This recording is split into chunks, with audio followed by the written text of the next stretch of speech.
What's up, everybody? It's me, E-Man from E-Man's Movie Reviews, and today we're going to review Spider-Man No Way Home.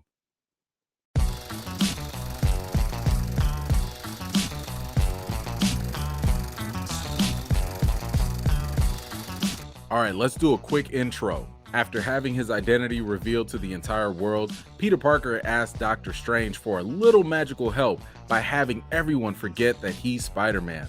He must now face the consequences of his wish. Okay, enough of that. Let's get into the good.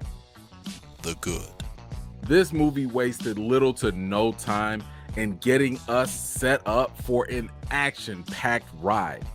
The fight scenes were jaw-dropping and exhilarating. I mean, I felt like I was watching a WWE wrestling match as Spider-Man's villain slammed him through a building.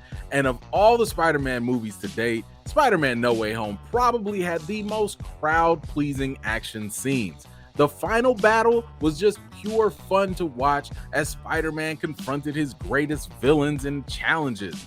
Best of all, I loved how this film utilized Spider-Man's abilities. You could see much of that in the usage of his webbing and spider senses.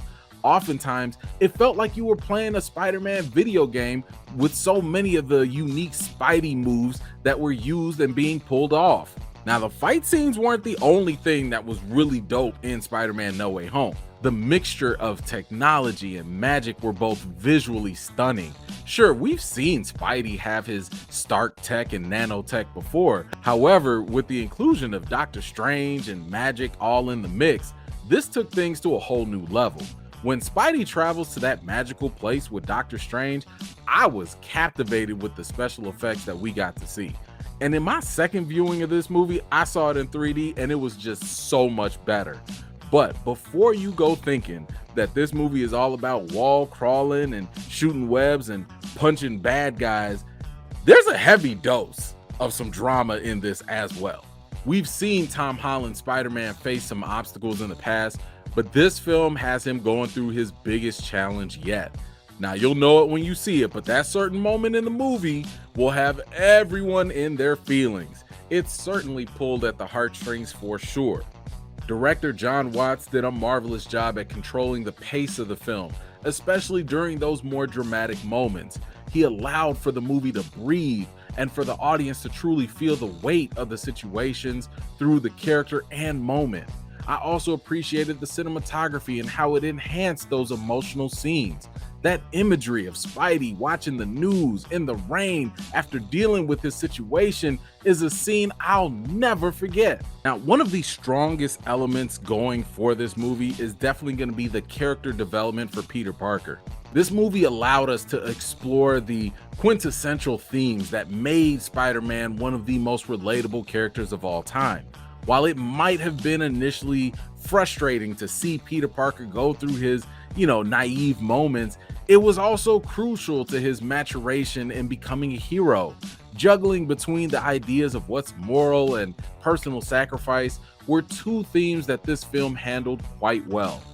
But of course, this movie wouldn't have been as good as it was without some solid performances from the cast. Tom Holland put his acting chops on display as Peter Parker.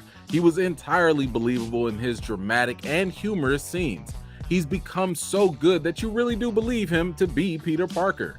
While the rest of the supporting cast were good, look, it was Willem Dafoe that seemed like the real scene stealer. He certainly has some of the most memorable scenes in the movie without question.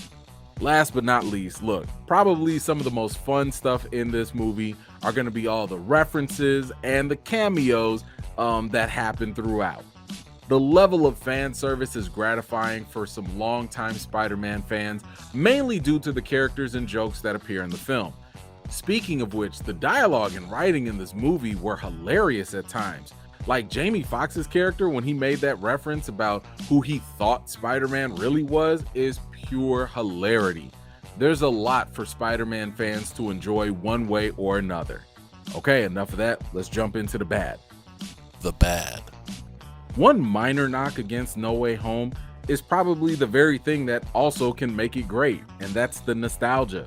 Despite this probably not being an issue for dedicated Spider-Man fans, a lot of the references to the older movies might not work for everyone. This movie does bank on the nostalgia factor pretty heavily from beginning to end. If you haven't watched the early 2000s Spider-Man movies and the rest of them to date, then it can feel as though this movie is taking too much time with all its side jokes and callbacks. So let me just kind of give you an example. Remember that time where Peter Parker was having issues with his back pain? That scene was funny for what it was, but it really didn't add anything to the story. It's moments like that where you have scenes that probably should have been deleted and saved, for the extras or bonus features when these become available for home entertainment.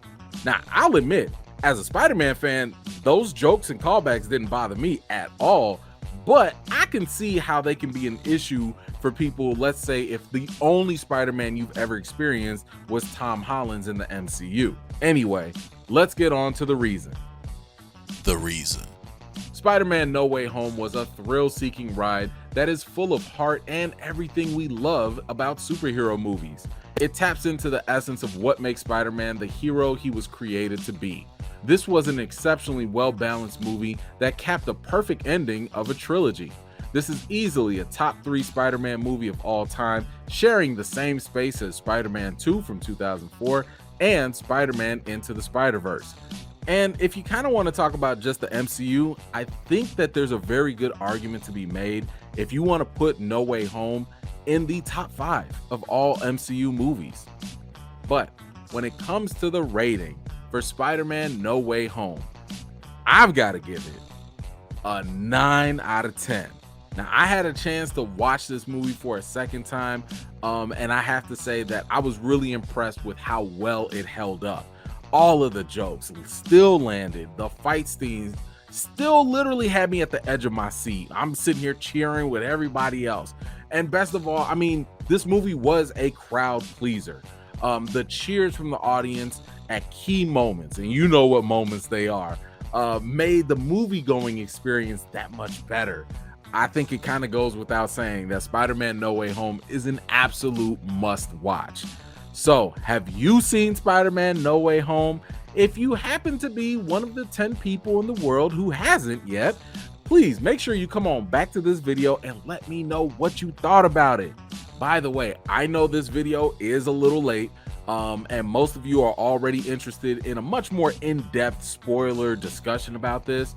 Luckily for you, I recorded a longer spoiler chat with my boy, Just My Opinion Reviews, on his channel. So head on over to his YouTube channel to watch me, Elliot, and Brandon all discuss this movie at length. Anyway, thank you so much for taking the time for watching my video. I really do appreciate it. If you're new here and you like what you see, don't forget to like this video, subscribe, and don't forget to hit that bell so you don't miss out the next time I drop a video. I've got more videos and reviews to do for you all, and until next time, I'll see you all later.